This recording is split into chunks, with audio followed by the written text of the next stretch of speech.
Okey, jadi saya sekarang ni saya nak bantulah kan. Mungkin kat luar sana abang-abang, kakak ataupun kawan-kawan, mungkin adik-adik saya yang tanya soalan. So boleh tanya soalan, saya akan jawab personally. Dan salah satunya soalan adalah, hello Cikgu Azrul, boleh tak nanti kalau coach ada masa buat satu video yang mana saya ni membuat beberapa pecahan akaun trading sebanyak 5 akaun. Okey, dan setiap satu akaun mempunyai 2000 USD. Maksudnya dia ada 5 akaun, 2000 USD, ada 5 akaun, dan pendapat coach pula macam mana nak mengolah satu akaun tu. Terima kasih, semoga dapat pendapat coach, dapatlah ilmu baru lagi. Okey, soalan ni sebenarnya saya biasanya akan start dengan outcome dia. Okey, maksudnya tujuannya apa? Sebagai contoh, kalau tujuannya dari segi trading tu sendiri, of course outcome dia duit, tapi duit tu berapa banyak. So kalau kita tengok dari segi konteks duit tu sendiri, sebagai contoh, kalau 2000 USD pecah pada 5 account, bermaksudlah adakah nombor satu nak guna lot size berbeza, adakah nak guna risk berbeza, ataupun semata-mata untuk low risk, okay, high return. Kalau saya always pada back to basic, saya always akan pergi kepada ialah low risk dan juga high return lah. So apa maksud low risk high return? Maksud saya macam ni, saya pecahkan, ini basic, ini adalah foundation saya sebelum saya pergi kepada konteks sekali, game plan dan sebagainya. Nak bina income lah, kita ni kan full time trader, kita income kat situ. So pertama sekali ialah, rather than macam pecah pada banyak-banyak macam tu, saya akan memang buat $10,000 dan trade 0.10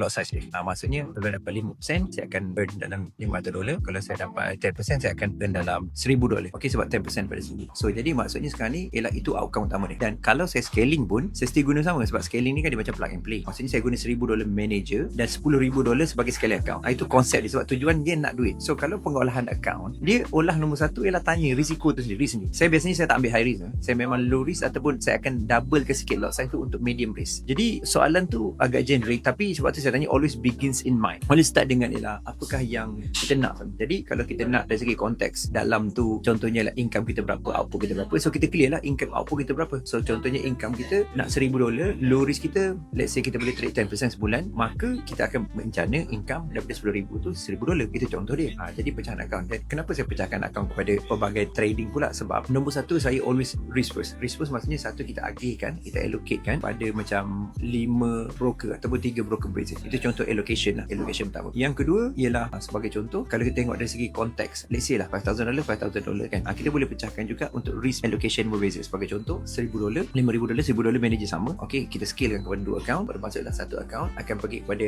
$5,000 lot size 0.05, satu lagi lah 0.10. Boleh double lot size. Jadi sebenarnya soalan tu mesti balik kita outcome kita apa, kemudian kita olahkan dia ikut kita punya scaling game plan berdasarkan risk management kita, tetapi semua kena kontrol dengan performance account. Performance account tu memang mudah je. Performance account tu $1,000 boleh guna 0.01, tak boleh kurang, tak boleh lebih, dan kontrol lah risk tu. Simple, tapi benda ni workable guys. Alright, jumpa lagi. Teruskan, keep coming soalan, saya akan jawab. Jumpa lagi.